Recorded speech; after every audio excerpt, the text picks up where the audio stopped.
तो you mean to से कि जो बच्चे बॉटल फीडिंग करते हैं उनके कैरीज हो जाती है? या एब्सोल्युटली, एक सर्टेन एज के बाद भी अगर बच्चे बॉटल फीड कर रहे हैं, so there are high chances कि नर्सिंग बॉटल केरीज, उसका टर्म है, there is a term for it, nursing bottle caries that starts to develop and that usually occurs in the front teeth.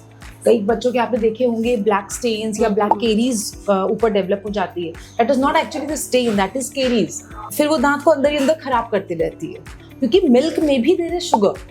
It's not like that no मेरा बच्चा तो चीनी नहीं खाता तो भी उसको कैविटी क्यों हो रही है, इट्स नॉट लाइक दैट। चीनी सिर्फ सोर्स नहीं है, anything sticky, anything starchy which sticks to your teeth for a long amount of time, that can cause caries. Okay, can you clear this from which age it starts? या so इसका कोई as नहीं है, caries हो सकता है काफी साल तक ना हो। एंड केरीज क्या होता है, दांत में कई तरीके के बैक्टीरियाज होते हैं हमारे, जब वो हमारे जो भी हमारा फूड आइटम स्टिक्ड है वहां पर, उस पे जब वो अटैक करते हैं, सो दे रिलीज एन एसिड, और वो एसिड उस दांत पे जहां पर भी पड़ा वो इरोजन कॉज करता है, उसको ही केरीज कहते हैं। So it varies child to child. Child to child, person to person.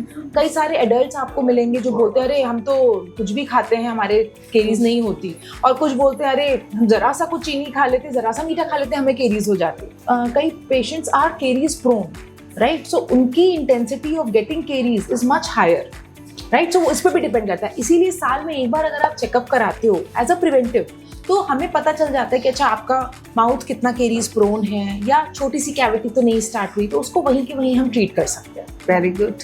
एक लास्ट क्वेश्चन कि जैसे बच्चों के दूध के दांत तो झड़ जाते हैं, तो उनको क्यों केयर करने की जरूरत है?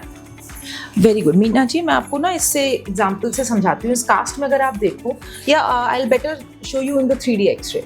सो अगर आप यहाँ देखो, हर दांत की अपनी एक स्पेस होती है, ठीक है। जो परमानेंट टीथ होते हैं they are in the bone, right. हमारा ऊपर का दांत अगर पहले निकल जाएगा, जैसे अगर इस बच्चे में आप देखो, ये दांत पहले निकालना पड़ा हमें क्योंकि ये केरीज लग गई थी, कीड़ा लग गया था और बहुत ज्यादा डैमेज हो गया था।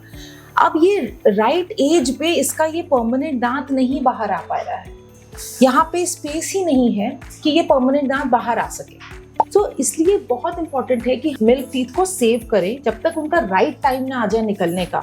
अदरवाइज परमानेंट टीथ के इरप्शन में भी प्रॉब्लम आ सकती है, प्लस बच्चे को भी राइट हैबिट नहीं डेवलप होती है मेंटेन करने की।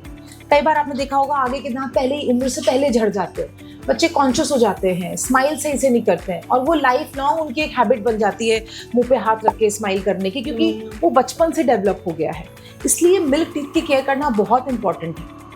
Thank you Arpita for busting this myth, क्योंकि बहुत लोग कहते थे मुझसे कि नहीं भाई दूध के दांत आने वाले क्या केयर करनी है, बट आज मैं आपसे मिली तो मेरी बहुत सारी जो क्वेश्चंस थे मतलब रिजॉल्व हुए, confusion. Thank you so much. Thank you.